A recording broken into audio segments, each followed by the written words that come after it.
Salut tout le monde, j'espère que vous allez bien. Quant à nous, nous allons très bien par la grâce de notre Seigneur Jésus-Christ. Soyez le bienvenu sur notre chaîne Anaclé Family. Moi, c'est Maman Serge. Alors, aujourd'hui, je suis dans la joie d'être là parmi tant d'autres femmes pour célébrer ensemble notre journée de la femme. Chaque les 8, nous célébrons la femme. Alors, avant toute chose, je vais d'abord prier, remercier les bons dieux, celui qui a permis que vous et moi, nous soyons comptés parmi les vivants, car nombreux sont morts. Nous, on ne le mérite pas, ce n'est rien que par sa grâce que nous sommes en vie. Éternel, notre Dieu, notre roi, j'ai béni encore ton saint nom. Je t'élève l'alpha et l'oméga, le commencement de toutes choses et la fin de toutes choses. Merci, Papa, pour tout ce que tu es en train de faire dans notre vie. Nous te disons merci pour ton amour infini, ta grâce, ta fidélité, Seigneur, que tu manifestes dans notre vie. Je recommande ces instants entre tes mains, Seigneur, mon Dieu, mon roi. Toi seul, tu as gloire dans tout ce que, Seigneur, nous allons faire en ce lieu. Que ton sang précieux nous couvre. Je remets toute personne qui va m'écouter, Papa, entre tes bonnes sentiments, éternel Dieu d'amour et de bonté, que je sois une source de bénédiction pour cette grande famille qui nous soutient de partout. Merci Seigneur Jésus-Christ. J'en suis prié. Alors, moi je suis venu parler d'une femme, une femme de la Bible. Aujourd'hui, nous sommes venus lire ensemble les Écritures afin que nous puissions connaître qui sommes-nous. Il y a un bel exemple que nous devons suivre dans la Bible. La femme qui sera louée, c'est la femme qui craint l'Éternel. La femme qui sera élevée, c'est la femme qui craint l'Éternel. La femme de valeur, la femme de principe. Et voilà, partout dans le monde, on célèbre la femme. Nous sommes des femmes de valeur. Est-ce que nous connaissons notre valeur? Nous ne sommes pas n'importe quelle femme. Alors, je vais lire les Écritures dans Proverbe 31. Si vous avez la Bible avec vous, vous la prenez. Nous allons lire ensemble.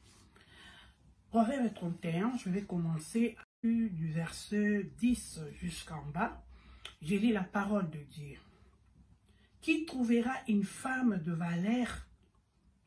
Elle vaut bien plus que de perles. Le cœur de son mari a confiance en elle et c'est tout bénéfice pour lui. Elle lui fait du bien et non du mal tous les jours de sa vie.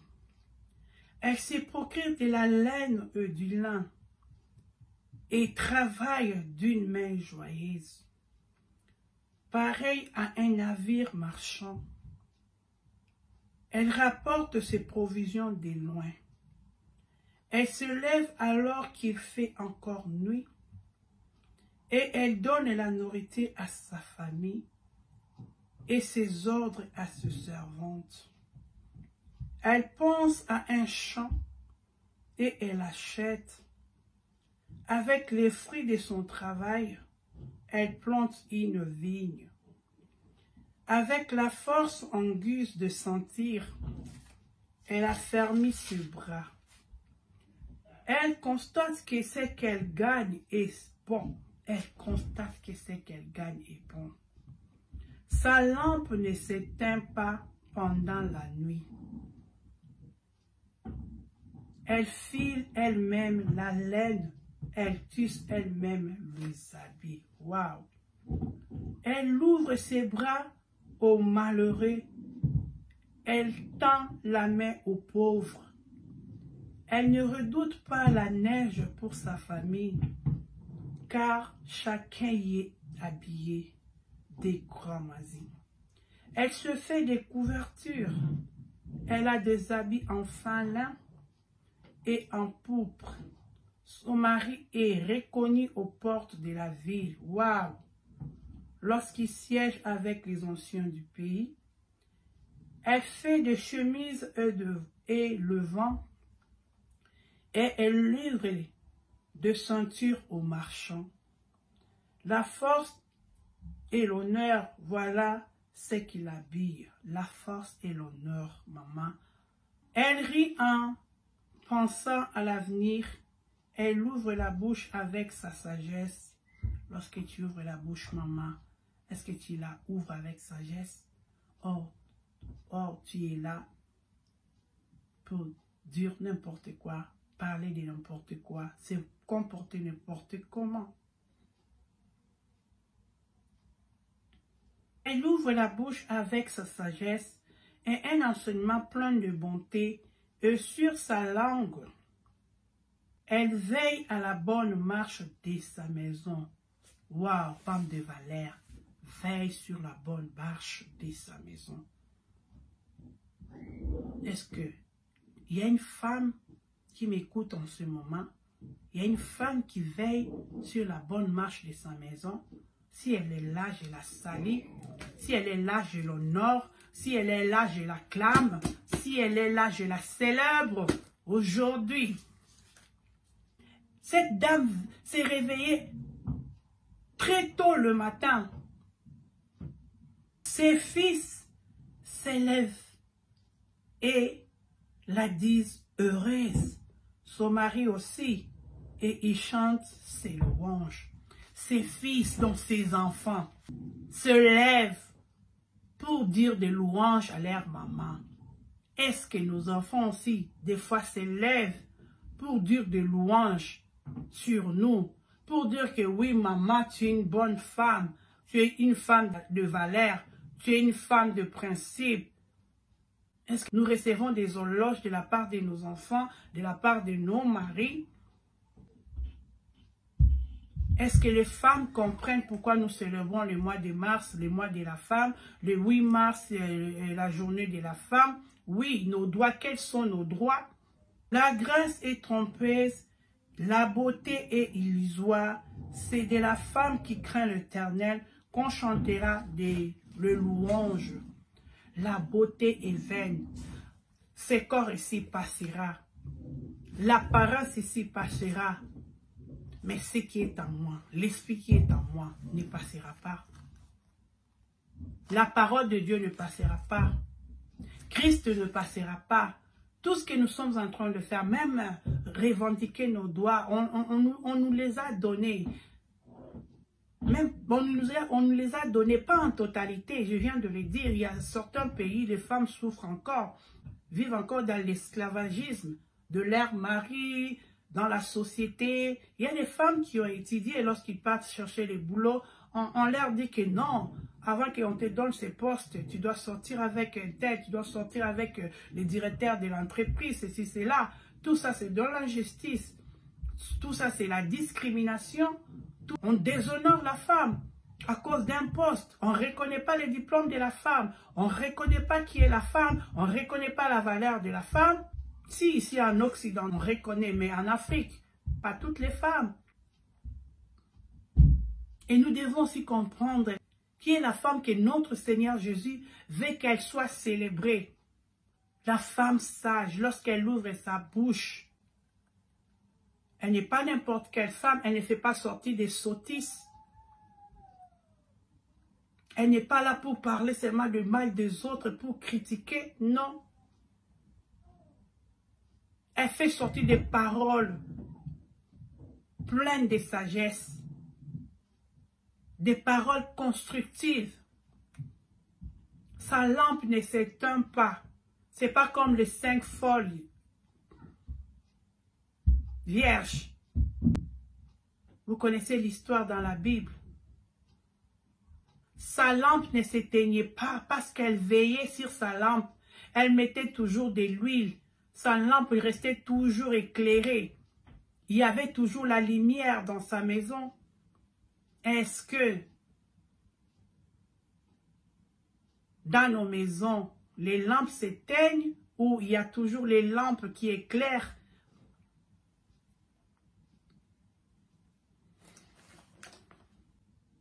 Est-ce que quand ton mari te regarde, il se dit, il glorifie l'Éternel, il loue l'Éternel pour toi?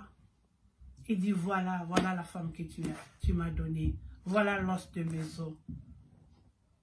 Voilà la chair de ma chair. peut-être qu'il arrive même à maudire le Seigneur suite à ton comportement parce que tu ne sais pas qui tu es. Oui, vous allez dire, ah mais maman Serge, tu nous parles de la Bible, tu nous parles de la femme sage, de la femme vertueuse, mais il y a des femmes musulmanes, il y a des femmes, je ne sais pas moi, d'autres religions. Oui, parce que je suis chrétienne, on dit, on donne que ce qu'on a, je suis chrétienne. C'est pour cela que je vous parle de la part de Dieu, je vous parle de la parole de Dieu. Donnez-lui du fruit de son travail et qu'aux portes de la ville, ses œuvres fassent son éloge. Donnez-lui les fruits de son travail. C'est parce qu'elle a travaillé. Nous devons servir notre Seigneur Jésus-Christ. Il nous a donné les divers dons. Comprends qui tu es sur le plan spirituel. Cette femme avait compris qui elle était spirituellement, physiquement, moralement, intellectuellement. Ce qui nous tue, c'est l'ignorance. Des fois, tu es là, la femme, tu ne comprends pas qui tu es. Tu ne comprends pas les qualités, les valeurs que Dieu a mises en toi. Tu ne comprends pas. Eh, fais ta maman, fais ta maman, ma puta, et tobina, et tout ça la boy. Eh, est-ce que c'est nous qui va maman, na balate, ma puta, ma kende, kuna, bitala biso boy, na boy, non. C'est leur tête qui avait travaillé. Elles ont travaillé leur tête, elles ont conçu des idées, ils ont parlé, ils ont vu que non, c'est maintenant le temps de revendiquer nos droits. Elles n'étaient pas des paresseuses.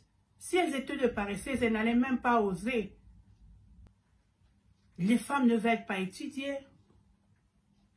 On vous demande pas seulement de faire de grandes études. Aller même au collège, chercher les métiers, tout ça.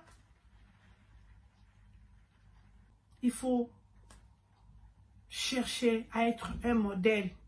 Il faut que tes œuvres puissent parler. Tu as des dons, tu as des qualités que Dieu a mis en toi. Tu n'arrives pas à les exploiter. Tu n'arrives pas à les exploiter. Nous aurons des comptes à rendre à notre Dieu. Le temps est très court. Rachetons le temps. Les gens sont dans la distraction totale. Cette femme n'était pas distraite. Elle n'était pas distraite. Les gens sont dans des bêtises. Jésus revient très bientôt. La mort peut te surprendre aujourd'hui. Tu auras des comptes à rendre à ton Dieu, à ton Créateur. Je t'ai envoyé sur cette terre. Qu'est-ce que tu as fait? Tu ne diras pas que non, c'est Maman Serge qui m'empêchait de faire. Non, tu ne seras pas avec Maman Serge. Non, c'est mon mari qui m'empêchait de faire.